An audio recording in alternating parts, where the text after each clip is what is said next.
नमस्कार, राष्ट्रवाद में आपका स्वागत है। मैं हूं सुशांत सिन्हा। राष्ट्रवाद यानी देश से बढ़कर कुछ नहीं।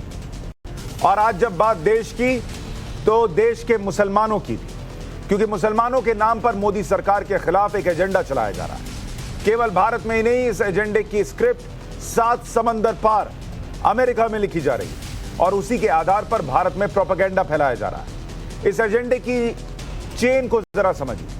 राहुल गांधी कहते हैं भारत को बांटा जा रहा है। अमेरिकी सांसद इल्हान उमर का बयान आता है कि भारत में मुसलमानों के साथ अत्याचार हो रहा है।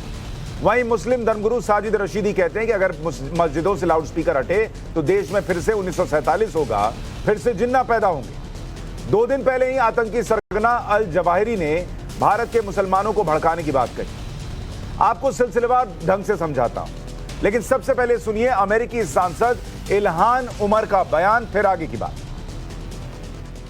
How much does the Modi administration have to criminalize the act of being Muslim in India for us to say something? And I ask you again, what will it take for us to outwardly criticize the actions that the Modi administration is taking against its Muslim minorities in India? Because when we remain silent and the situation gets out of control. Ilhan Omar को आपने सुना। आज राहुल गांधी ने भी वही बात कही। राहुल ने कहा देश को बांटा जा रहा है, एक देश में कई देश बनाए जा रहे हैं। निशाना मोदी सरकार पर था। एक बार राहुल गांधी को भी सुन लीजिए। हिंदुस्तान को बांटा भी गया है। हिंदुस्तान में अलग अलग ग्रुप्स बना दिया। पहले ये एक देश हुआ करता था, अब अलग अलग देश के अंदर अलग अलग देश बना दिया। एक इन लोगों का देश, दूसरा इन लोगों का देश, तीसरा इन लोगों का देश, और इन सबको एक दूसरे से लड़ाया जाता है। तो जब ये दर्द आएगा तो हिंसा आएगी। अभी मत मानो मेरी बात, अभी मत मानो, 2-3 साल रुक जाओ। अब लाउडस्पीकर आरएसएस और बीजेपी के हाथ में। राहुल जी नहीं तो मेरा तो जवाब क्या है? जवाब यह है कि इस कंट्रोल को बाईपास कैसे किया जाए। और आप देखना, जब सच्चाई लोगों को पेट में लगेगी तो ये आपका जो एम्पलीफायर है, लाउडस्पीकर है, ये फेल हो जाएगा। राहुल गांधी कह रहे हैं कि लाउडस्पीकर का कंट्रोल अब आरएसएस और बीजेपी के हाथ में। अरे भाई, लाउडस्पीकर को लेकर जो फैसला आया वो कोर्ट का फैसला है जिस पर अमल कराया जा रहा है। और जिस वक्त ये फैसला आया उस वक्त सरकार यूपीए की थी। कोर्ट में पक्ष रखा गया कि भाई लाउडस्पीकर एक सीमित आवाज से ज्यादा नहीं चलाए जा सकते। उस वक्त यूपीए की सरकार थी। लेकिन राहुल गांधी का एजेंडा सेट है कि आरएसएस और बीजेपी और आप ये शुक्र मनाइए कि उन्होंने कम से कम नरेंद्र मोदी के 4 बिजनेसमैन दोस्तों का जिक्र नहीं कर दिया, क्योंकि उनकी हर कहानी में ये भी आते हैं। इस बार वो आरएसएस और नरेंद्र मोदी पर रुक गए, लेकिन वो भी एक तरीके से देश को बांटने की बात कर रहे हैं, क्योंकि वो कहते हैं इस लाउडस्पीकर को बाईपास किया जाएगा। अरे बाईपास करने का मतलब होगा अदालत के फैसले को बाईपास करना। मोदी सरकार के खिलाफ यह नैरेटिव फैलाया जा रहा है। एक तरीके की बयानबाजी हो रही है। हिजाब विवाद पर भी आपने देखा कैसे देश से लेकर दुनिया तक एजेंडा सेट किया गया। अलकायदा का चीफ और आतंकी सरगना अल जवाहिरी ने भारत के मुसलमानों को भड़काने की कोशिश की। गोरखपुर हमले का आरोपी मुर्तजा पकड़ा गया, जिसके तार आईएसआईएस से लेकर जाकिर नायक तक सामने आ रहे हैं, तो छाती पीटी गई, मनोरोगी बता दिया गया उसको। वहीं राजस्थान के करौली में कांग्रेस समर्थक पार्षद मतलूब अहमद सरेआम दंगा फैला रहा था, लेकिन किसी ने उसके खिलाफ कुछ नहीं कहा। यहां तक कि दंगे का मुख्य आरोपी होने के बाद भी उसकी गिरफ्तारी तक नहीं हुई है। जो लोग भारत में मुसलमानों के साथ नरसंहार की बात कर रहे हैं, आज ट्विटर पर पोस्ट डाला गया है कि भारत के मुसलमानों के साथ नरसंहार हो रहा है, स्टॉप जेनोसाइड। ऐसे लोगों को सच्चाई भी जाननी चाहिए। भारत को लेकर प्यू रिसर्च की 2021 की रिपोर्ट के मुताबिक भारत में हिंदुओं को 51% धार्मिक आजादी है। 91% हिंदुओं को लगता है कि उन्हें धार्मिक आजादी मिली थी। इसी तरह 89% कहते हैं कि उनके पास धार्मिक आजादी है। ईसाई 89%, सिख 82%, बौद्ध 93% और जैन 85%। इस रिसर्च में तो मुसलमान कह रहा है उसको सारी आजादी, लेकिन जिन्हें एजेंडा सेट करना है वो मुसलमानों के नरसंहार की बात लेकर चले आए, देश में नए देश बनाने की बातें लेकर चले आए। जो लोग नरेंद्र मोदी को मुसलमान विरोधी कह रहे हैं, उन्हें मोदी सरकार की योजनाओं के बारे में भी जान लेना चाहिए। कैसे नरेंद्र मोदी सरकार ने आने के बाद काम किया। मोदी सरकार की योजनाओं से केवल हिंदुओं को फायदा नहीं हुआ, तमाम योजनाओं से अल्पसंख्यकों यानी मुसलमान भी लाभान्वित हुए। प्रधानमंत्री आवास योजना को उठा के देख लीजिए, 31% मकान अल्पसंख्यक बहुल क्षेत्र में बने। प्रधानमंत्री किसान सम्मान निधि अगर बांटी गई तो 33% लाभार्थी अल्पसंख्यक थे। प्रधानमंत्री उज्ज्वला योजना में सिलेंडर बटा तो 37% लाभार्थी अल्पसंख्यक थे। प्रधानमंत्री मुद्रा योजना में अगर अकाउंट खोले गए तो 36% लाभार्थी अल्पसंख्यक थे। 2013 से 2019 तक 22,000 करोड़ अल्पसंख्यक कल्याण पर खर्च किए गए, लेकिन ये आंकड़े नहीं गिनाए जाते। मुसलमानों का नरसंहार हो जाएगा ऐसी बातें की जाती। मोदी सरकार के खिलाफ नैरेटिव ऐसा बनाया गया, लेकिन आम मुसलमान क्या सोचता है इसको एक बार सुनिए, फिर आगे के सवाल रखूंगा और आज की बहस शुरू करूंगा। ये बोलिए सब बढ़िया है मेरे भाई, और हाँ महंगाई तो आती जाती रहती है। रहा सवाल अत्याचार का, तो भाई आप अपना काम सही ढंग से करते रहो, आपको कोई भी परेशानी नहीं होने की, और सुविधा तो और बेहतर होती गई है। देखिए मैं आपको बताऊं, मोदी राज में अगर सुविधाओं की बात आप करें तो सुविधाएं सबको बराबर मिल रही हैं। मुसलमानों के सबसे ज्यादा मकान बनाए गए हैं। अगर आप जो फ्री वाले उज्ज्वला सिलेंडर बांटे गए हैं उनमें बहुत ज्यादा मुसलमानों को दिए गए हैं। जो गरीब लड़कियों की शादी हो रही हैं जिनमें सरकार की तरफ से 50,000 रुपए दिए जा रहे हैं, वो भी सुविधाएं जो है मुसलमानों को लगातार मिल रही हैं। ऐसा हम बिल्कुल कोई आरोप नहीं लगा सकते कि हिंदू मुसलमान का उसमें भेदभाव किया जा रहा हो। ऐसे में आज के सवाल राष्ट्रवाद में मुसलमानों के नाम पर मोदी के खिलाफ इंटरनेशनल एजेंडा चलाया जा रहा है क्या? त्रिशूल पर मुसलमान, क्या यही सच है भाईजान? मोदी के नाम मुसलमानों को भड़काओ, प्रोपेगेंडा फैलाओ। हिंदुस्तान को कौन बांट रहा है, कौन नफरत फैला रहा है, आज इस पर चर्चा करेंगे। हमारे साथ बीजेपी के प्रवक्ता के शर्मा जुड़ रहे हैं, रोशनी जायसवाल कांग्रेस की नेता जुड़ रही हैं, अली कादरी इस्लामिक स्कॉलर जुड़ रहे हैं, और अवधेश कुमार वरिष्ठ पत्रकार हमारे साथ हैं। आप सभी का बहुत स्वागत है। अली कादरी जी, आज तो एक ट्वीट भी आ गया जिसमें कहा जा रहा है कि भारत में मुसलमानों का जेनोसाइड रोक दो, जेनोसाइड। और अमेरिकी नेता क्या कह रहे हैं वो भी आपने सुन लिया। राहुल गांधी की भी बात कुछ बहुत ज्यादा अलग नहीं थी। भारत में कहां पर मुसलमानों का जेनोसाइड हो रहा है, आपको दिखता है क्या? ठीक है सर, मुसलमानों का जेनोसाइड तो भारत में ना हुआ है ना इंशाअल्लाह होगा। बस अगर आप तारीख के पीछे चले जाएंगे तो कुछ ऐसे नज़ारे आपको जरूर नजर आएंगे, इससे भी आप में इनकार नहीं कर सकते। रहा सवाल बीजेपी गवर्नमेंट को जो बदनाम करने की जो बात आप कर रहे हैं, तो ये जो हाई लेवल का जो बीजेपी का जो वो है, मिनिस्ट्री लेवल है या प्रधानमंत्री है या अमित शाह जी है, ये लोगों का अंदाज, ये लोगों की नीतियां अपनी जगह बिल्कुल सही है। लेकिन बाज लोग ऐसे हैं जो आप ही के मीडिया पर आकर इस किस्म की बेहुदा गुफ्तगू करके जाते हैं, जिसको सारी दुनिया देखती है और ये समझती है कि मुसलमानों के मुताल्लिक ये जहन हिंदुस्तान में चल रहा है। तो पहली सबसे बात तो यह है कि आपके अपने मीडिया पर ऐसे बेहुदा किस्म के लोगों को रोकना चाहिए जो आकर जहर उगलते हैं, अपने आप को सनातनी भी कहते हैं, अपने आप को हिंदुओं का लीडर भी कहते हैं और साथ ही साथ ऐसी बात भी करते हैं। तो ये मेन रीजन है जो आज सारी दुनिया में ये बात आम हो रही है कि मोदी गवर्नमेंट मुसलमानों के खिलाफ है। जबकि अगर आप तो आप ये कह रहे हैं सर कि सारी दुनिया बैठकर भारत के हिंदी न्यूज चैनल देख रही है और उसमें अगर कोई बहस देख लेती है तो उससे मान लेती है कि भारत में मुसलमानों का जेनोसाइड हो रहा है, इससे मान लेती है। नहीं, फिर कौन करेंगे? आप कर रहे हैं क्या फिर, या मैं कर रहा हूं? नहीं, क्या कर रहे हैं? ये जो बदनामी जो कर रहे हैं, कौन कर रहे हैं? मैं तो नहीं कर रहा हूं। बदनामी जो कर रहे हैं ये तो वो लोग कर रहे हैं जो ये बताते हैं कि भाई अगर लाउड स्पीकर हटाया जाएगा तो इस देश में जिन्ना पैदा हो जाएगा और 1947 जैसा बंटवारा हो जाएगा। वो लोग कौन है? सुनिए आप। आपने रशीदी साहब का नाम नहीं सुना क्या? सुनिए, रशीदी साहब के बयान को मैंने कंडम किया है। ऐसे लोगों की हम कभी तो आप तारीफ नहीं पूछ करते। रहे थे कि कौन कर रहा है, मैं बता रहा हूं।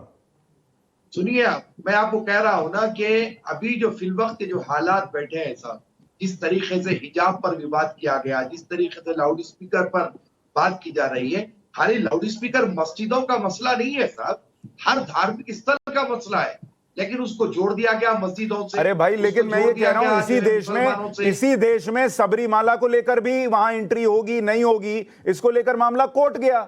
इसका मतलब हिंदुओं का जेनोसाइड हो रहा है क्या?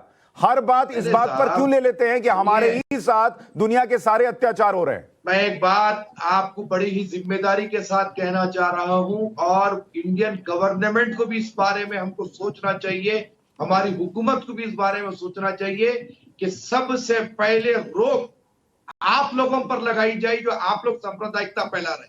अच्छा, मीडिया के जरिए जो काम हो रहा है उसको रोकना चाहिए। जैसे नाहक के जो है जैसे भागने की कोशिश कर रहे हैं मतलब मीडिया ये ना दिखाए कि कोई आदमी आकर कह रहा है कि भाई यहां जिन्ना पैदा हो जाएंगे, ये हम दिखाना बंद कर दें, इससे देश में अमन आ जाएगा। साहब, आप जो है पैगाम को हमने 1947 में ठुकरा दिया।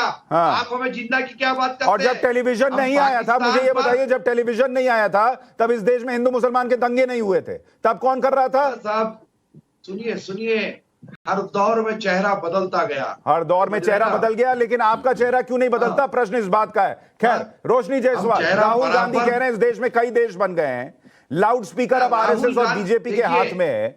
भाई, लाउड स्पीकर पर जो फैसला आ रहा है वो सुप्रीम कोर्ट का फैसला है, जिसको देश के कानून के हिसाब से लागू कराया जा रहा है। इसमें क्या गलत है? यकीनन कादरी साहब, मैंने सुन लिया, आपने मीडिया को कोस दिया, मीडिया पे डाल दिया, आप लोगों की कोई गलती नहीं, बात खत्म हो गई, मैंने आपका वर्जन ले लिया। रोशनी जायसवाल बोलिए।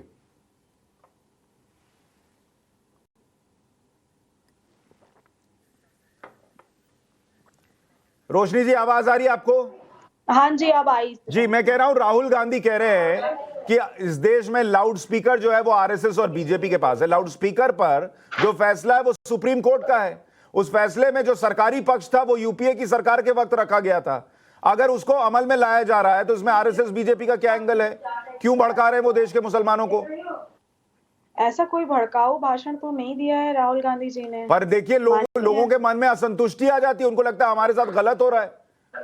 देखिए, गलत तो हो रहा है। सीए एनआरसी जिस तरीके से लाया मोदी सरकार ने, उसके बाद मुसलमानों के साथ जो दुर्व्यवहार होता है हमारे देश भारत में, पहले ये देश एक हुआ करता था, यहाँ हिंदू मुस्लिम सिख ईसाई हम सब हैं भाई भाई, ये हुआ करता था। लेकिन अब वो भाईचारा कहीं नजर नहीं आता।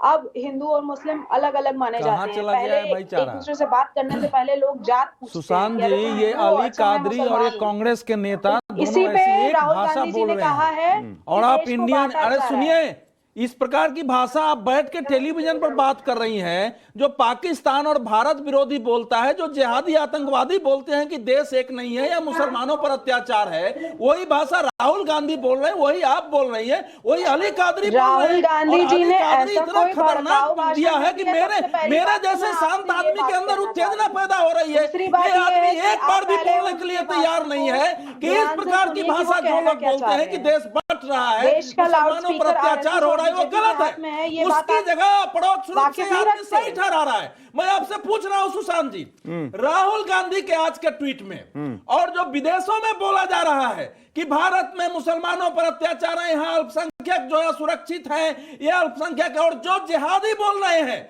कि भारत में आज जो मुर्तजा बोला है, मैं एक सवाल पूछना चाहती हूं। गोरखपुर मठ पर हमला करने वाला जो मुर्तजा बोला है, उसकी भाषा देखिए, राहुल गांधी का ट्वीट देखिए, अली कादरी का ट्वीट देखिए, और नई नेत्री है रोशन जायसवाल का देखिए, आपको चारों में समानता दिखाई दे रही है। रोशनी जी, इसका जवाब दीजिए। राहुल गांधी जो कह रहे हैं, आपने सीए एनआरसी का मुद्दा उठाया, उसका आंसर दीजिएगा। नहीं, रोशनी जी, मेरा प्रश्न मैं थोड़ा सा ऐड कर दूं, आप जवाब आप ही दीजिएगा। आप सीए एनआरसी ले आए, सीए से इस देश के मुसलमान का कोई लेना देना नहीं था।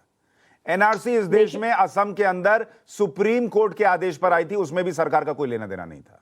लाउड स्पीकर पर नियम सुप्रीम कोर्ट का है, किसी सरकार का नहीं है, उसको फॉलो कराया जा रहा है। राहुल गांधी जो कहते हैं, वही मैं कह रहा हूं, बड़ी जिम्मेदारी से कह रहा हूं, वो लोगों के मन में, मुसलमानों के मन में ये डालते हैं, देखो तुम्हारे साथ ये लोग गलत कर रहे हैं। अपनी पॉलिटिक्स के लिए देश बांट देंगे क्या? देखिए, मैं ये पूछना चाह रही हूँ कि कोई भी क्राइम होता है तो अगर वो क्राइम हिंदू ने किया रहता है तो एक बार बात होती है, लेकिन अगर वो क्राइम गलती से किसी मुसलमान ने कर दिया होता है तो सारे के सारे आरएसएस वाले, बीजेपी वाले के चिल्लाने लगते हैं कि अरे ये आतंकवादी है, इसने ये क्राइम कर दिया। रोशनी जायसवाल जी, मैं आपको बताता हूं, ये मुर्तजा पकड़ा गया, इसको इसी देश के कई न्यूज चैनल्स ने छापा कि आईआईटी ग्रेजुएट हमला करते पकड़ा गया, और वो जो बंदूक तानने पर छापा गया था, राम भक्त उसका नाम छापा गया था।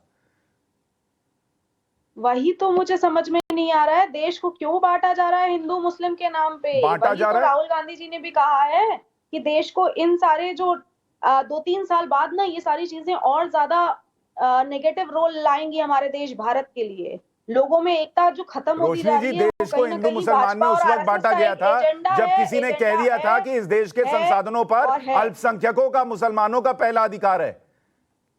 तब बट गया था देश हिंदू मुसलमान में। देखिए, मैं अगर आपके चैनल के माध्यम से सारे दर्शकों को याद दिलाऊं कि जितने भी देश में कांड होते हैं, वो अगर कांड गलती से किसी ने मुसलमान ने कर दिया तो वो बहुत ज्यादा मैं आपकी लाइन नहीं समझ पा रहा, आप बार बार गलती से क्यों कहती हैं? हिंदू के लिए आप कह रही है हिंदू कांड करता है, गलती से मुसलमान से हो जाए, मुसलमान से गलती से होगी और हिंदू जो है वो स्वाभाविक तौर पे करेगा, ये आपको क्यों लगता है? अगर यहाँ पे देखिए 17% पॉपुलेशन हिंदुओं की है, लेकिन हिंदुओं को 17% पॉपुलेशन मुसलमानों की है, लेकिन कहा जाता है आरएसएस और बीजेपी वालों की तरफ से कि हिंदू खतरे में है। हिंदू खतरे में कैसे हो गए? सारे तो मुसलमान खतरे में क्यों कहते हैं? आपके हिसाब से मुसलमान खतरे में राष्ट्र बनाना है, आपके हिसाब से मुसलमान खतरे में, हिंदू नहीं है? नहीं, अरे बीजेपी और आरएसएस ने ये एजेंडा शुरू किया है। अरे भाई, मैं उनको छोड़िए ना, मैं कह रहा हूँ आप कह रही हैं गलती से मुसलमान से क्राइम हो जाए, मुसलमान खतरे में। शुरू क्यों की? हिंदू खतरे में किस चीज से है? हिंदू खतरे में है, हिंदुओं को सबसे ज्यादा बेरोजगार बनाया है भारतीय जनता पार्टी ने, हिंदुओं को सबसे ज्यादा गरीबी में ढकेला है भारतीय जनता पार्टी ने, तो हिंदू तो खतरे में सबसे ज्यादा है। मैं बताता हूं हिंदू किस बात से खतरे में। हिंदू वैसे किसी खतरे में नहीं है और मुसलमान भी किसी खतरे में नहीं है, लेकिन जब नेता टेलीविजन पर आकर बोलते हैं कि हिंदू कांड कर दे तो कोई बात नहीं, लेकिन मुसलमान गलती से कर दे तब हिंदू खतरे में आता है, क्योंकि आप लोगों का तराजू डिसबैलेंस होने लगता है। के शर्मा जी, ये आप लोगों ने नफरत फैला दी 2014 के बाद, वरना देश तो ऐसे अमन और शांति से जी रहा था कि भारत के हर प्रधानमंत्री को नोबेल पीस प्राइज मिल रहा था। आप लोगों ने आके कांड कर दिया सारा। हिंदू खतरे में है, हिंदू राष्ट्र बनाना है तो बीजेपी को लाना है, ये सारी लाइनें याद है कि नहीं? एक बात मुझे बताइए रोशनी जायसवाल जी, हिंदू राष्ट्र बनाने वालों ने 31% घर मुसलमानों के एरिया में बनाकर दिए हैं, हिंदू राष्ट्र बनाने वालों ने। ये डेटा है, आंकड़ा है। के शर्मा जी जवाब दीजिए। मैं लाइन्स याद दिला रही थी के शर्मा जी को। हाँ, आप इनको थोड़ा सा वो कर दीजिए, नई प्रवृत्तियां, वो मतलब वो क्या कर दीजिए, डिबेट कैसे होती है तो अच्छा रहेगा। एक बात तो मैं बहुत कान खोल के, 1 मिनट सुन लीजिए बहन जी, कान खोल के सुन लीजिए। इस देश में हिंदू ना कभी खतरे में था और ना है और ना रहेगा। वही तो हम लोग भी कहना चाहते हैं, लेकिन आपने ये लाइन फैलाई देश में। आपके नेता की सोच हो सकती है। चुप रहिए, बीच में मत बोलिए आप। अच्छा रोशनी जी, एक बार थोड़ा आप मुझे चुप करवाने वाले बीच में मत बोलिए। चुप रहिए, आप मुझे चुप क्यों करवाएंगे? अच्छा, एक एक करके आप इसके बाद बीच में बोलने का तरीका नहीं होता बहन जी। आप जब बोले आपकी बात रखिए, मैं आपकी बात नहीं बोलूंगी, लेकिन आप ऐसे नेशनल टेलीविजन पे चुप रहिए, आपकी बात मैं सुन के चुप थोड़ी हो जाऊंगी। मैं भी रोशनी जी, आप इसके बाद रिस्पॉन्ड कर आप बोलिए अपनी बात। के शर्मा जी बोलिए। नहीं तो बोलिए। नहीं, के शर्मा जी आप बोलिए ना, आप उनको मत बोलिए। जैसे आप लोग संसद के अंदर स्पीकर की तरफ बोलते हैं, आप एंकर की तरफ देख के बोलिए, छोड़िए एक दूसरे को मत बोलिए। मैं सुशांत जी बिल्कुल उसी तरह हूं, इसलिए मैं आपको कह रहा हूं। पहले तो मैं ये बात स्पष्ट कर दूं आपके नेशनल चैनल में कि ना हिंदू कभी खतरे में था, ना आज है और ना रहेगा। ये झूठ बांटने का काम, गुमराह करने का काम कांग्रेस पार्टी का है, और ये कांग्रेस पार्टी करे और उनके नेता करें। और जो टुकड़े टुकड़े गैंग के साथ खड़े होके समर्थन करते हैं उनको देश टुकड़े टुकड़े नजर आ रहा है। और इसलिए भी आज नजर आ रहा है सुशांत जी कि देश टुकड़े टुकड़े नहीं हो रहा है, कांग्रेस टुकड़े टुकड़े में बट रही है। अपना अस्तित्व नहीं बचा पा रहे हैं, गांधी परिवार अपना अस्तित्व नहीं बचा पा रहा है। ये कांग्रेस पार्टी टुकड़े टुकड़े में बट रही, इसलिए राहुल गांधी के आंख में जो है टुकड़े टुकड़े दिखाई पड़ रहे हैं। यह देश एक था और एक है, और इस देश को यदि धर्म के आधार पर किसी ने बांटा तो वो कांग्रेस थी जिसने बांटा था इसको। आज ये आप बता रही हैं कि धर्म वो जो है यहाँ पर पहले बहुत भाईचारा था। कितने दंगे हुए बहन जी, जानकारी है आपको? मैं बोलूं 2014 से पहले हजारों दंगे हिंदू मुसलमान के ये कांग्रेस ने करवाए थे इस देश में। अबे सुन लीजिए आप, मैंने सुशांत जी, मेरे को 3 लोगों ने बोला है, इसके बाद मुझे बोलने का अवसर है तो बोलने दीजिए। अभी इनको सहने में बड़ी तकलीफ होगी। अब इनका न्याय एक देखिए। अभी ये कह रही थी कांग्रेस की प्रवक्ता कि यदि कोई निर्णय को कोई एक कौम नहीं मान रहा है तो क्या जरूरी है उसको इंप्लीमेंट करना।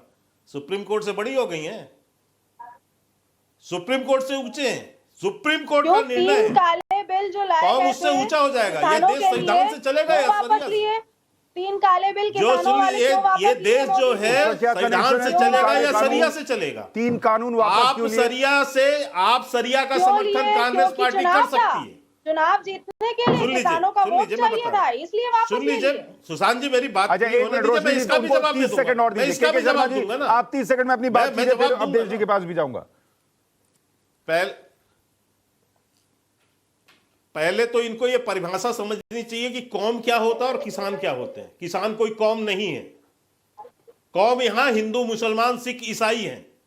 तो पहले तो परिभाषा समझिए और उसके बाद कोई प्रश्न उठाइए। अच्छा, किसानों के आपका यदि ये सोचना है कि कोई कौम यदि सुप्रीम कोर्ट के निर्णय को नहीं मानता और कानून को नहीं मानता तो उस कानून को लागू नहीं करना चाहिए, फिर उसे वापस ले। तो आपका नजरिया पूरी तरह से सांप्रदायिक है। केके जी, कांग्रेसी पूरी तरह से सांप्रदायिक है। मैं एक मिनट आपका वक्त ले रहा हूं। सुशांत जी, मैं गलत बोल रहा हूं तो आप टोक सकते हैं। नहीं ठीक है, मैं 1 सेकंड आपका वक्त ले रहा हूं। स्क्रीन पर जरा इंडियन अमेरिकन मुस्लिम काउंसिल का वो ट्वीट डालिए जरा एक बार। अभी हम लगातार दिखा रहे हैं दर्शकों को। एक बार फिर से वो ट्वीट डालिए स्क्रीन पर। इंडियन अमेरिकन मुस्लिम काउंसिल ने आज एक ट्वीट किया और उस पे, और वेरीफाइड अकाउंट है ट्विटर पर, कोई ऐसा हवा में अकाउंट नहीं है, ये वो ट्वीट है। और इसमें लिखा क्या है? #Stop Indian Muslim genocide. Roshni ji, Rahul Gandhi ने, विपक्ष के बड़े नेता हैं, इस ट्वीट पर कोट ट्वीट करके लिखा कि इस देश में मुसलमानों का जेनोसाइड नहीं हो रहा है, मेरे देश को बदनाम मत करो। लिखा, कहा, आप कहेंगी आज? देखिए सुशांत जी, ये ट्वीट जिसने भी किया है उसे यहाँ की हकीकत या यहाँ के लोगों के द्वारा यहाँ की चीजें पता चल रही होंगी कि भारत में क्या हो रहा है और भारत के मुसलमान क्या फील कर रहे हैं। उनकी वो खुद की चॉइस है, उन्होंने ट्वीट किया, उससे हमारा कोई लेना देना नहीं है। दूसरी बात, लेना देना नहीं जो के शर्मा जी कह रहे थे, देश से तो लेना देना है ना, देश से लेना देना है। और विपक्ष राहुल गांधी ने, मुझे एक बात बताइए, इस देश में, इस देश की सारी जिम्मेदारी क्या नरेंद्र मोदी नाम के एक व्यक्ति के कंधे पर है? क्या राहुल गांधी इस ट्वीट पर नहीं लिख सकते थे कि भाई इसको जो है आप गलत बता रहे हैं, ये भारत में नहीं हो रहा जेनोसाइड? क्या राहुल गांधी ने, कांग्रेस पार्टी ने पूरा हंगामा किया कि भाई ये ट्वीट जो है ये ठीक ट्वीट नहीं है, ट्विटर इसको हटाए? कुछ नहीं किया आप लोगों ने, क्योंकि आपकी पॉलिटिक्स को ये सूट करता है। क्या लेना देना? अरे आपका तो लेना देना आरएसएस से भी नहीं है, आप क्यों बोलते हैं हर वक्त आरएसएस बीजेपी? अरे विपक्ष के सबसे बड़े नेता राहुल गांधी जी जो तो है। अरे तो वही है, तो भाई देश के लिए तो खड़े हो जाए राहुल गांधी। कोई लेना देना? एक मिनट, ठीक है अवधेश जी, मुझे बताइए अवधेश जी, क्या इस ट्वीट पर राहुल गांधी को नहीं लिखना चाहिए देश के विपक्ष के इतने बड़े नेता को कि हमारे देश को बदनाम मत करो, यहाँ मुसलमानों का जेनोसाइड नहीं हो रहा है? नहीं, देखिए रोशनी जायसवाल, अरे रोशनी जी चुप हो जाइए। ये जो ट्वीट है ये दुनिया के किसी देश के बारे में लिखा जाएगा, उस देश से प्रेम करने वाला कोई व्यक्ति। रोशनी जी एक मिनट रुक जाइए, रोशनी एक मिनट रोशनी जी, ये जो ट्वीट है कि चारों तरफ छूड़े और कटार लगा करके उस पर बिस्तर लगा करके एक आदमी को नमाज पढ़ते हुए दिखाया जा रहा है, ये भारत तो क्या, मैं समझता हूं दुनिया के किसी भी देश के बारे में ये ट्वीट होता तो वहां का कोई विपक्ष का नेता हो, सत्ता पक्ष का नेता हो, सबका खून खौलता। राजनीति की लड़ाई अलग है। क्या भारत में मुसलमानों को तलवार की नोक पर रख दिया गया है कि वो नमाज भी पढ़ेंगे तो तलवार की नोक पर है, कभी भी उनकी मृत्यु हो जाएगी? आप कह रहे हैं कि इस ट्वीट से हमारा लेना देना नहीं है। मेरा खून खौल रहा है, भारत के लाखों लोगों का खून खौल रहा है, और इसे ट्वीट के दिन राहुल गांधी का ट्वीट आ रहा है कि भारत बट गया है, इनका भारत अलग, उनका भारत अलग। अगर कांग्रेस पार्टी इस देश से प्रेम करती है और दिखाना चाहती है कि भारत देश के प्रति हमारा लगाव है, तो इस ट्वीट को रीट्वीट करते हुए इसका आधिकारिक विरोध करना चाहिए। और मैं मानता हूं कि आप यहां बैठी हैं, आपको आधिकारिक विरोध करना चाहिए। क्या भारत को इस ढंग से बदनाम करके आप इसको लीबिया, इसको पाकिस्तान, इसको अफगानिस्तान की श्रेणी में रखना चाहते हैं? रोशनी जी, क्या आप मानती है इस ट्वीट में जो लिखा है कि भारत में मुसलमानों का जेनोसाइड हो रहा है? चलिए थोड़ी देर राहुल गांधी को छोड़ देते हैं। रोशनी जायसवाल, कांग्रेस की नेता को क्या लगता है, भारत में मुसलमानों का जेनोसाइड हो रहा है, ये ट्वीट ठीक है? नहीं, भारत में मुसलमानों के साथ कहीं ना कहीं जो हिंदुओं के साथ व्यवहार होता है वैसा व्यवहार मुसलमानों के साथ तो नहीं होता है। अगर वो अपनी कंप्लेंट लेके पुलिस थाने में जाते हैं, आपको बोलने में थोड़ा भी संकोच नहीं हो रहा अपने देश के बारे में? अरे बीजेपी का विरोध करिए ना, आरएसएस का विरोध करिए, ये भारत का विरोध करना, भारत को ऐसा बताना। भारत का विरोध कब किसने किया? आप रोशनी जी बातें कर रहे हैं। नहीं, एक मिनट सुनिए। भारत का विरोध किसने किया? ये भारत विरोध? रोशनी जी, आप कह रही, आप कंप्लीट इस देश, रोशनी जी, मैंने आपसे एक लाइन पूछी, भारत का विरोध क्या कि क्या होगा, भारत में मुसलमानों का जेनोसाइड हो रहा है? आपने कैटेगोरिकली एक लाइन में नहीं कहा कि भाई भारत में मुसलमानों का जेनोसाइड नहीं हो रहा। आप उसको ले गए कि मुसलमान के साथ बराबरी हो रही है कि नहीं हो रही है? मैं ये कह रही हूँ कि हिंदू और मुसलमान बराबर नहीं तौले जाते हैं। नहीं तौले जाते कैसे, जरा समझाइए। अब कोई ना बोले, रोशनी जायसवाल समझाएंगी आज। मैं एग्जांपल्स दे रही हूँ कि अगर थाने में कोई हिंदू कंप्लेन लेके जाता है तो फिर भी उसकी सुनवाई तुरंत होती है। कोई मुस्लिम कंप्लेन लेके जाता है तो उसकी सुनवाई तुरंत नहीं होती है। इसका कोई उदाहरण आप दे सकती हैं? अरे, मैं मोदी जी के संसदीय क्षेत्र बनारस की रहने वाली हूँ। यहाँ की हकीकत रोज मेरे पास लोग आते हैं कि मेरी कंप्लेन है। मैं आपको एक एग्जांपल देता हूँ, मैं आपको एक एग्जांपल देता हूँ। इस देश में धर्म संसद में कुछ विवादित बयान देने वाले जो धार्मिक नेता थे वो जेल चले जाते हैं, लेकिन मतलूब जो है वो आज भी राजस्थान में फरार है। तो क्यों मैं मानूं कि तराजू बराबर है? मैं तो आपको एक कैटेगोरिकल एग्जांपल दे रहा हूं, आप मुझे नाम लेके एग्जांपल बताइए। अब नाम लेके एग्जांपल बताना, नाम लेके नहीं, ऐसे हवा में मान ले इस देश में मुसलमानों के केस रजिस्टर नहीं होते। मैं अपनी आंखों से जो फील कर रही हूँ, जो रोज देख रही हूँ। अरे वाराणसी से तो किसी मीडिया ने भी रिपोर्ट नहीं किया है कि हिंदू के केस थाने में लिखे जाते हैं, मुसलमानों के नहीं लिखे जाते हैं। आप ये हिटलर का शासन भारत को बता रही हैं। अरे आप जवाब दीजिए ना। अभी एक गोरखनाथ मंदिर पर अटैक हुआ है, इसके पहले भी अटैक हुआ। आप उदाहरण तो दे दो ना कि इस देश के किसी हिंदू ने जाकर के किसी मस्जिद के रखवाले पर चाकू मार दिया हो, जरा बताइए, हमला कर दिया हो। एक उदाहरण मैं एक बात और कह दूं, मान लीजिए 1% के लिए, 1% क्या 0.001% के लिए रोशनी जी की बात मान भी लूं कि मुसलमानों के केस ही दर्ज नहीं हो रहे और हिंदू के हो जा रहे हैं, तो भी केस दर्ज ना होना जेनोसाइड नहीं है मैडम। जेनोसाइड वो था जो हिंदुओं के साथ कश्मीर में हुआ था, उसको कहते हैं जेनोसाइड, नरसंहार। इस शब्द का मतलब समझिए।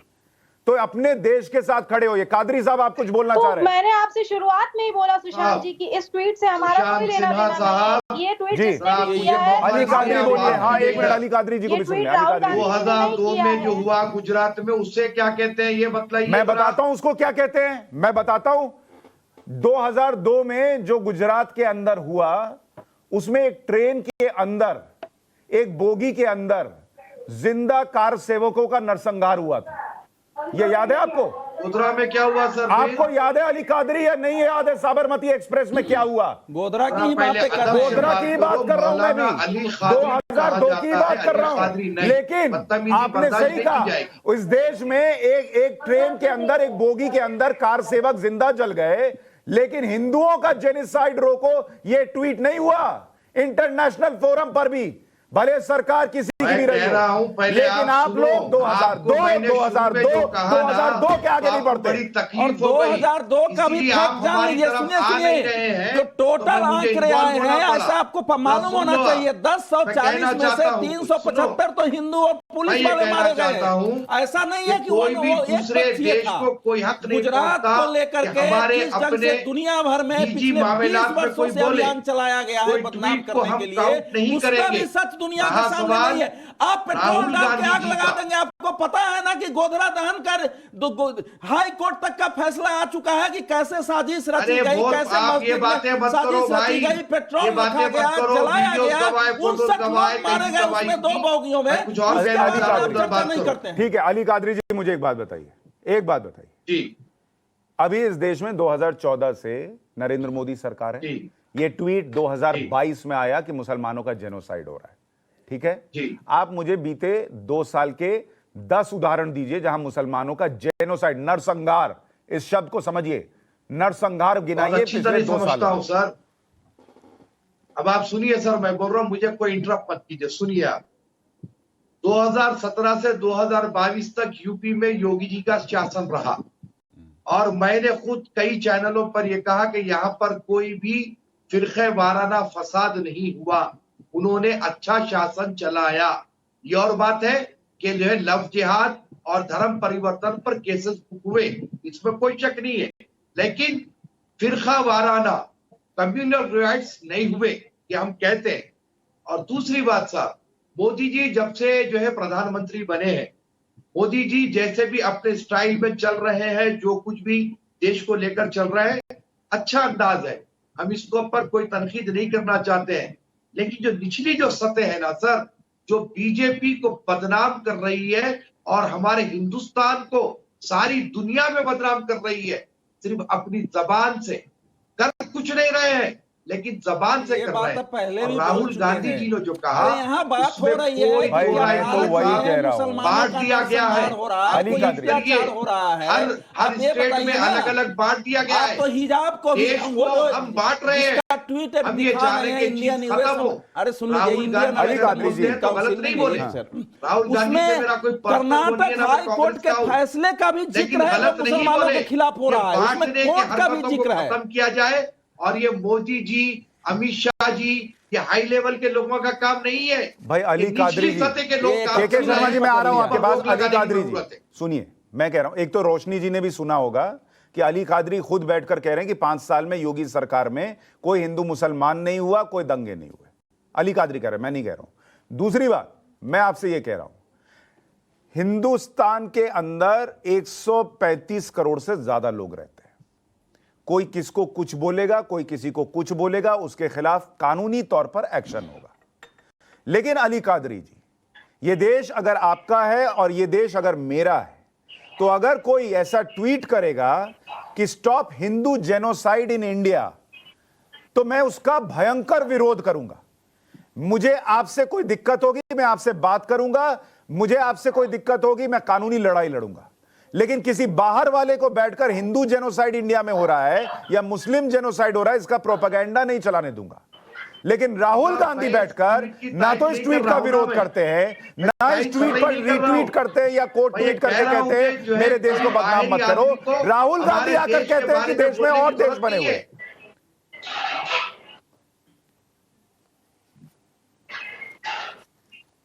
अली कादरी जी,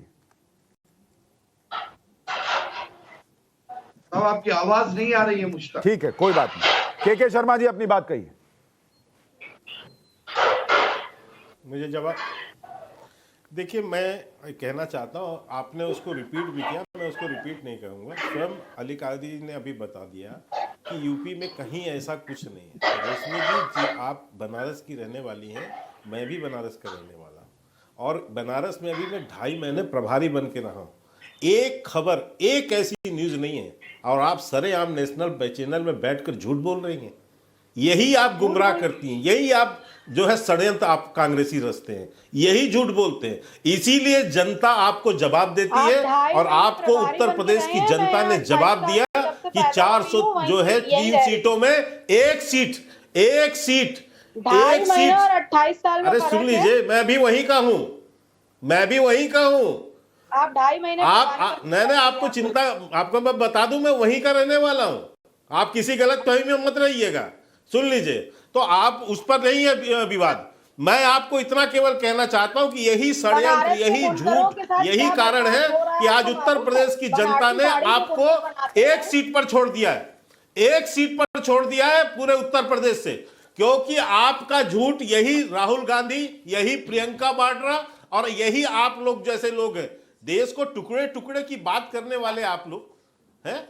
यही झूठ जो है, ठीक है, एक मिनट में अवधेश जी को लाना चाहता हूं यहाँ पर। अवधेश जी, मुझे एक बात बताइए, जब धारा 370 क्या जब ये लगने लग गया कि सारे तरीके अपना लिए गए लेकिन वो चल नहीं रहा, तो ये एक नया हथियार और आखिरी हथियार है कि देश में पूरी तरीके से जो मुसलमान हैं उसके अंदर जहर भर दो, तुम्हारे साथ गलत हो रहा है, तुम्हारे साथ गलत हो रहा है, देश को बांटा जा रहा है, ये बीजेपी आरएसएस कर रहे हैं, और उसके बाद देश में ऐसे हालात पैदा कर दो कि अस्थिरता पैदा हो जाए। देखिए, असहिष्णुता जो शब्द आया था, इंटॉलरेंस, वहां से लेके एक नैरेटिव हमने अभी तक देखा है।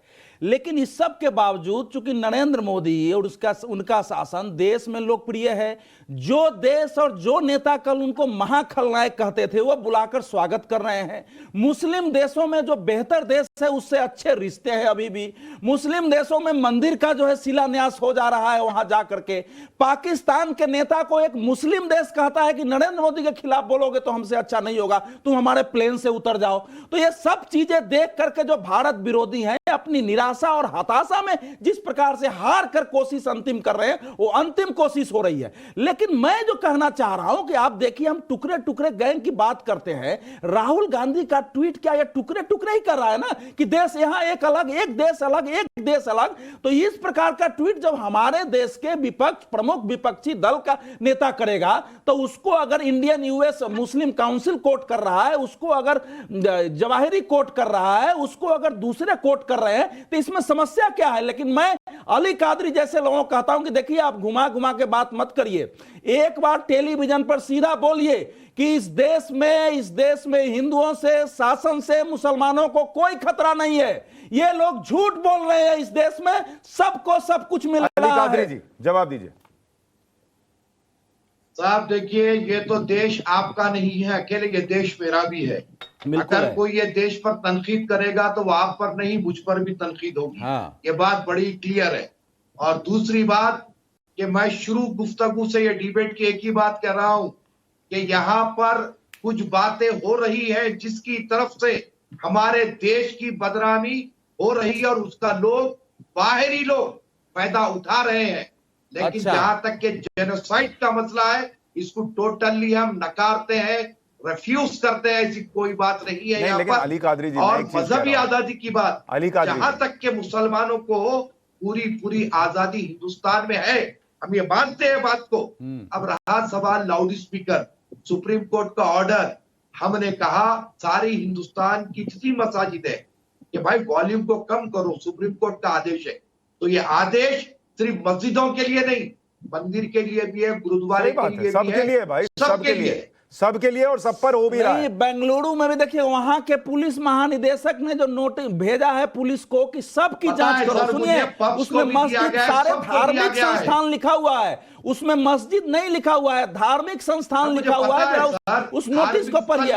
मुझे पता है तो इतनी बदनामी क्यों हो रही है? आपको क्यों पीरा है? दूसरे लोग तो नहीं आए कहने। लेकिन अली कादरी जी, आपको पता है कि उसमें कोई सिर्फ मस्जिद का जिक्र नहीं है, ये बात राहुल गांधी को नहीं पता है। आप कह रहे हैं कि इस देश में मुसलमान को पूरी आजादी है, ये राहुल गांधी को नहीं पता है। आप कह रहे हैं यूपी में कोई दंगा नहीं हुआ, कोई अलग अलग बांट कर नहीं रखा गया चीजों को, ये बात राहुल गांधी को नहीं पता है। जब वो ये कह रहे हैं कि अलग देश बना दिया गया, तो वो क्यों देश में जहर बोल रहे हैं? राहुल गांधी के ट्वीट के बहुत कुछ माने हैं और राहुल गांधी के ट्वीट पे बहुत कुछ हकायक भी है, ये भी आपको मानना पड़ेगा। क्या हकायत है, सुनाइए जरा। जिस तरीके से बांटने की कोशिश, देखिए आप हर चीज को ना नरेंद्र मोदी जी, अमित शाह जी से करेक्ट मत कीजिए। मैं क्या कर रहा हूँ? राहुल गांधी कर रहे हैं। उन्होंने कहा, आप कह रहे हैं लाउड स्पीकर पर सुप्रीम कोर्ट का फैसला है, वो कह रहे हैं लाउड स्पीकर आरएसएस और बीजेपी कंट्रोल कर रही है।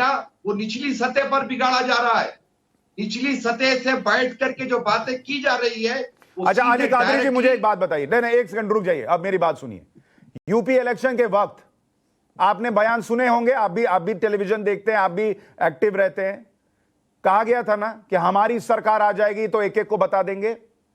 आपने इस देश में नेताओं को बोलते सुना है ना, 15 मिनट पुलिस हटा लो, बता देंगे कि अब क्या हाल होगा। क्या इसका मतलब हिंदुओं का जेनोसाइड हो रहा है? क्या इसका मतलब हिंदू खतरे में आ गया है? अरे लोग तो बोलेंगे 140 करोड़ साथ रहेंगे तो कोई ना कोई कुछ बोलेगा, उस पर कार्रवाई होगी। इसका मतलब राहुल गांधी आके देश थोड़ी बांटेंगे। अरे साहब, उसका इफेक्ट कितना बुरा जा रहा है ये भी तो सुनिए। अरे तो इफेक्ट जा रहा तो समझाइए ओवैसी साहब को, समझाइए उन मुस्लिम नेताओं को। ओवैसी साहब का इसमें क्या दखल है साहब? ओवैसी साहब क्या करेंगे? ओवैसी साहब सिर्फ मुसलमान करते हैं, यही सबसे बड़ा दखल है उनका, है ना। देखिए, आप हर पॉलिटिशियन अपनी पार्टी की बात करेगा ना। अच्छा, पार्टी की बात हो गई। ठीक है, तो बीजेपी आरएसएस हिंदुओं की बात ना करे, वो सब की बात करे। ओवैसी जो है वो सिर्फ मुसलमानों की बात करे। साहब, बीजेपी सत्ता में है, वो गवर्नमेंट कर रही है, हुकूमत चला रही है, वो सबकी बात करे। जो सत्ता के बाहर है वो मुसलमान की बात करे। केवल हिंदुओं के प्रधानमंत्री नहीं है। अच्छा, एक बात बताओ, अभी तो आप कह रहे थे कि प्रधानमंत्री नहीं है, मुझे एक बयान याद है, सुनिए सुनिए। नहीं नहीं, मुझे सरकार, लेकिन सुशांत जी सरकार ने एक बयान बताइए। अभी इनका स्टेटमेंट है कि नरेंद्र मोदी, अमित शाह और सरकार जो है वो हिंदू मुसलमान नहीं कर रही। तो आप तो खुद ही कह रहे हैं कि वो नहीं कर रहे हैं। आप कह रहे हैं निचले लेवल पे कर रहा है। अरे निचले लेवल पे कोई कर रहा है, उसका क्या लेना देना? नहीं सर, वो तो मैं कह रहा हूँ ना, क्या लेना देना नहीं, इफेक्ट क्या जा रहा है ये सोचिए। इफेक्ट तो ओवैसी साहब का भी जा रहा है ना बॉस। आप एक ओवैसी साहब भी बोल रहे हैं तो जा रहा है, कोई रशीदी बोल रहा है तो भी जा रहा है। बात करेंगे, एक आम नागरिक की तरह बोलिए सर, क्या इफेक्ट जा रहा है? नहीं, एक आदमी कह रहा है कि जिन्ना फिर पैदा लेगा, 1947 फिर होगा। के शर्मा जी, के शर्मा जी सुनिए, अगर मैं हूं आकर के आपके चैनल पे के शर्मा जी, लेकिन एक बात तो है ना के शर्मा जी, वो ये जो कह रहे हैं कि नीचे के स्तर पर ही सही, लेकिन ऐसी बयानबाजी होती है तो डैमेज तो होता है, उसको कंट्रोल क्यों नहीं कर पाते आप लोग?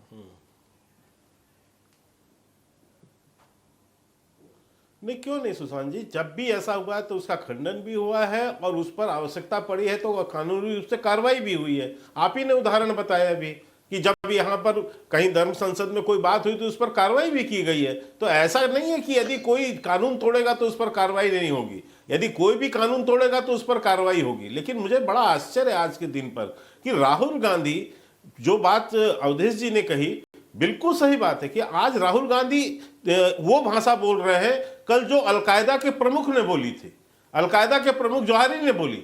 उसके पहले इसी हिजाब मसले को लेकर प्रियंका वाड्रा जो है इतने बड़े बड़े बयान दे रही थी उस समय। तो ये जो एक इंटरनेशनल जो साजिश है, उस साजिश का हिस्सा कांग्रेस बनी हुई है। मैं तो सीधे आरोप लगा रहा हूं इस बात का कि उस जो इंटरनेशनल जो साजिश देश में चली जा रही है, यहां जहर बोने की, यहां पर एक तरह का माहौल खराब करने की, उसमें बहुत बड़ी भूमिका निभा रही है तो कांग्रेस पार्टी निभा रही है। रोशनी जी जवाब दीजिए। और इसलिए इसका कोई यानी खंडन नहीं आता है, इसका कोई खंडन नहीं आता, बल्कि राहुल गांधी अपने बयानों और ट्वीट से उन बातों को और हवा देते हैं। और ये पहली बार नहीं हो रहा है, ठीक है, हमेशा आपने देखा हो पाकिस्तान से कोई बात है, जवाब देने दीजिए। रोशनी जी बोलिए। आपके इस डिबेट से मुझे पता चला कि पूरा देश और पूरा विदेश कितना भरोसा करता है राहुल गांधी जी के ऊपर, और विपक्षी नेता के तौर पे उन्हें कितना इज्जत मिलती है और कितना उनसे एक्सपेक्टेशन है कि अगर किसी ने ट्वीट कर दिया तो उस पे राहुल गांधी जी ने क्यों नहीं रिट्वीट किया और उस पे क्यों नहीं कुछ बोला। उस पे भी इतनी एक्सपेक्टेशन है सिर्फ और सिर्फ राहुल गांधी जी से कि वो हर मुद्दे पे आवाज उठाते हैं जनता के लिए, तो इस मुद्दे पे आवाज क्यों नहीं उठाई? तो ये डिबेट उसी से समर्थित जब वो बयान देते हैं तब उससे हमें नफरत है कि हर उसके समर्थन में जब बयान देते हैं, उसके समर्थन में ट्वीट करते हैं, क्यों नहीं आवाज? हमें आपके किसी उसका खंडन की आवश्यकता नहीं है। कह रहे हैं कि प्रियंका गांधी जी बहुत सारे बयान दे रही क्यों आवाज उठाने? आप उसका समर्थन क्यों किया, इसका जवाब दीजिए। उनको बोल लेने दीजिए। राहुल गांधी उसका समर्थन क्यों कर रहे हैं, इसका जवाब दीजिए। उनको बोल लेने दीजिए। रोशनी जी आप अपनी बात पूरी कीजिए। मैं बस ये कह दूं कि राहुल गांधी से किसी को कोई उम्मीद नहीं है। वो तो लोकसभा, राज्यसभा और देश के राज्यों में आपकी सरकारों की संख्या बता रही है। लेकिन मैं बस इतना कह रहा हूँ, चूंकि उन्होंने बयान दिया तब उनसे कहा जा रहा था कि भाई ये बयान देने की बजाय इसका विरोध कर देते। उम्मीद है सबको। राहुल गांधी से उम्मीद है, हो रही है, उनसे उम्मीद है, इसलिए आपको 1 सीट और 2 सीट आ रही है इसीलिए तो ये यूपी में। डिबेट हो रही है कि विपक्षी नेता के कौन कर ही नहीं रहे हैं, सारे वरिष्ठ नेता चाहते हैं कोई दूसरा के नेता शर्मा आ जी जाए। जो हिजाब वाले बात पे कह रहे थे कि रोशनी जी, प्रियंका गांधी जी ने बहुत राहुल बड़ा गांधी को बयान और दिया दीजिए था। बुद्धि, ऐसे मैं ही पूछना करते चाहती हूँ रहे, कि देश शर्मा जी उनको से कि नकारता कौन सा रहे। बयान दिया था, जरा आप बताइए। आप रोशनी कौन सा जी, मैं बयान आपको समझ बताऊं, नहीं पाए थे। रोशनी जी मेरी ईमानदारी से बात सुनिए, राहुल गांधी से सिर्फ 2 ही वर्ग हैं जिनको उम्मीद है। एक कांग्रेस पार्टी में जो गांधी परिवार के लिए हर तरीके की वंदना करने को तैयार है, उसको उम्मीद है, और दूसरा है बीजेपी, जिसको पूरी उम्मीद है कि ये जब तक रहेंगे हम जीतते रहेंगे, और किसी को कोई उम्मीद नहीं। सुशांत जी, पहले जो लोगों के 2 बारे में भी सीट आपसे मैं इंदिरा सहमत गांधी नहीं जी ने हूँ। RL उनको इसलिए इंदिरा उम्मीद गांधी करते जी हैं ने, कि वो उसके याद है कारण बीजेपी कांग्रेस में वो वालों को पद कि पर भूल बने गए हुए हैं कि मैं याद हैं, दिलाऊं। उसके कारण उनको गिफ्ट रास्ता करने की मिल स्थिति जाएगा, थी उस समय। इसलिए कर रहे हैं, और उनको जो भी उम्मीद नहीं पहले है। ना इस गलतफहमी विदेशियों में को कोई भी न लगता रहे। था कि भारत अरे सुनिए, कभी भी आज जो आजाद नहीं हो राहुल गांधी सकता। ने ट्वीट और किया अब है, सुनिए, नारंगियों अगर को भी राहुल लगता गांधी है की कि लोकप्रियता बीजेपी होती, हमेशा रहेगी, हैसियत होती, कांग्रेस तो कभी नहीं उनका आ उसी सकती। रूप तो मैं में उन विरोध सबको होता। बता देना चाहती लोग हूँ मान चुके कि हैं कि ये ऐसे जो बोलेंगे, इनका प्रभाव overconfidence नहीं आ गया है पड़ता है, बीजेपी में, इसलिए विरोध वो नहीं हो बहुत रहा जल्दी है। चूर-चूर अच्छा, हो रोशनी जी जाएगा। को एक बार बोलिए, रोशनी जी बोलिए, बोलिए, आप बोलिए। पहले विदेशी सोचते थे कि भारत कभी आजाद नहीं होगा, और अब यही नारंगी यानी कि बीजेपी वाले सोचते हैं कि कांग्रेस कभी वापस नहीं आ पाएगी। तो मैं उन सारे नारंगियों से कहना चाहती हूँ कि उम्मीद पे दुनिया कायम, और एक्स्ट्रा जो ओवर देखिए, हंसी तो आपको भी आ गई ये सब बोलते बोलते, बोलते बोलते हंसी तो आपको भी आ गई। नहीं, बीजेपी में जो ओवर कॉन्फिडेंस आ गया है, उनसे मैं बोलना चाहूंगी कि वक्त सबका रोशनी जी, आता है, और मैं अभी चाहता हूं बीजेपी का वक्त कांग्रेस है। पार्टी वापसी करे। कांग्रेस पार्टी बिल्कुल इस करेगी, देश में बिल्कुल एक करेगी, अच्छा विपक्ष और बहुत बनेगी जल्द तो देश का करेगी। भला होगा, लेकिन कम से कम एक मैं जवाब अध्यक्ष दे तो देता हूं। परमानेंट बना लीजिए। आप लोग एक मैं जवाब अध्यक्ष दे नहीं देता बना पा रहे हैं, आप लोग क्या वापसी करेंगे मैडम? क्या नहीं बना पा रहे? एक अध्यक्ष नहीं बना पा रहे हैं। आपकी मैडम अध्यक्ष? सोनिया गांधी जो हैं वो टेम्पररी आई थी कि मैं कामकाज संभाल लेती हूँ, 3 साल हो गए, 3 साल से टेम्पररी प्रेसिडेंट से काम चल रहा है। उनकी तबीयत अभी उस तरीके से ठीक मैं नहीं मुझे भी है, चिंता है, इसलिए सबको तो कह रहा मालूम। हूं एक परमानेंट प्रेसिडेंट लाइए। खराब तबीयत में वो अध्यक्ष पद कब तक संभालेंगी? बिल्कुल इस पे विचार चल रहा है, और बहुत जल्द नए अध्यक्ष आप सबके सामने होंगे। नहीं, वो भी आधिकारिक अध्यक्ष नहीं है। हाँ, वही मैं कह रहा हूं, आधिकारिक नहीं है भाई, वही मैं कह रहा हूं। एक परमानेंट वो अध्यक्ष भी चाहिए। आधिकारिक नहीं, कार्यकारी अध्यक्ष है। हाँ, नहीं, देखिए, कांग्रेस पर तो हम लोग अलग से डिबेट कर लेंगे, ये कांग्रेस का डिबेट नहीं है। ये मूल डिबेट यह है कि क्या कांग्रेस का नेतृत्व इतना अदूरदर्शी है कि वो यह नहीं समझ पा रहा है कि हम जो ट्वीट कर रहे हैं वो देश के खिलाफ जा रहा है, वो हमारे देश की छवि लीबिया और पाकिस्तान, अफगानिस्तान से खराब बना रहा है। तो इस प्रकार की छवि बना के अगर आप खुद ही विदेश में जाएंगे तो आपसे क्या पूछेगा? इसलिए कांग्रेस आ रहेगी नहीं रहेगी ये मायने नहीं है, मायने है कि हमारे देश को हम दुनिया में किस रूप में प्रेजेंट कर रहे हैं, हम अपने देश में वातावरण कैसा बना रहे हैं, हम अपने देश के लोगों के अंदर कैसा भाव भर रहे हैं। इससे जो बढ़ावा मिलेगा वो किसको बढ़ावा मिलेगा? मुर्तजा जैसे आदमी को बढ़ावा मिलेगा। इससे बढ़ावा किसको मिलेगा? वो जो आकर के दिल्ली में अटैक करता है उसको बढ़ावा मिलेगा, अल जवाहिरी को बढ़ावा मिलेगा, तालिबान को बढ़ावा मिलेगा, अलकायदा को बढ़ावा मिलेगा। यह महत्वपूर्ण बात है कि कांग्रेस का शीर्ष नेता इस प्रकार के खतरनाक वक्तव्य देकर देश को किस ढंग से डेंजर में डालता है, दुनिया में किस ढंग से बदनाम करता है, और स्वयं अपने पार्टी का तो बेड़ा गर्क करता ही है। अली कादरी जी, मुझे ये बताइए, चलिए राहुल गांधी को थोड़ी देर छोड़ देते हैं, कांग्रेस पार्टी को छोड़ देते हैं।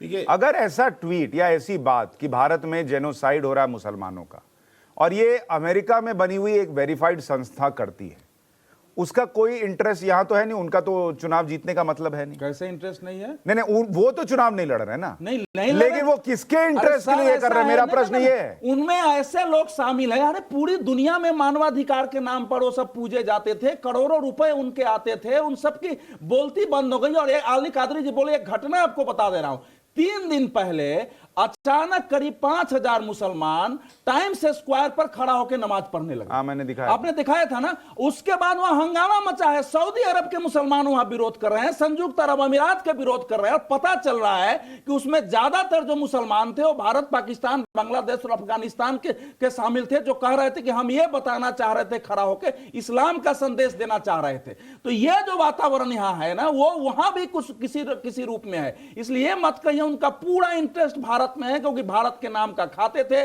भारत के नाम से जीते थे, भारत के नाम से दुनिया भर में पुरस्कार पाते थे। इन सब लोगों का वो काउंसिल है। ठीक है अली कादरी जी, अगर मान लीजिए टाइम्स स्क्वायर में मुसलमान खड़ा होकर नमाज पढ़ता है तो वहां उसका विरोध होता है, कि भाई सड़क और टाइम स्क्वायर उसके लिए नहीं बना है, आपके लिए वहां मस्जिदें हैं, आप उसमें पढ़िए।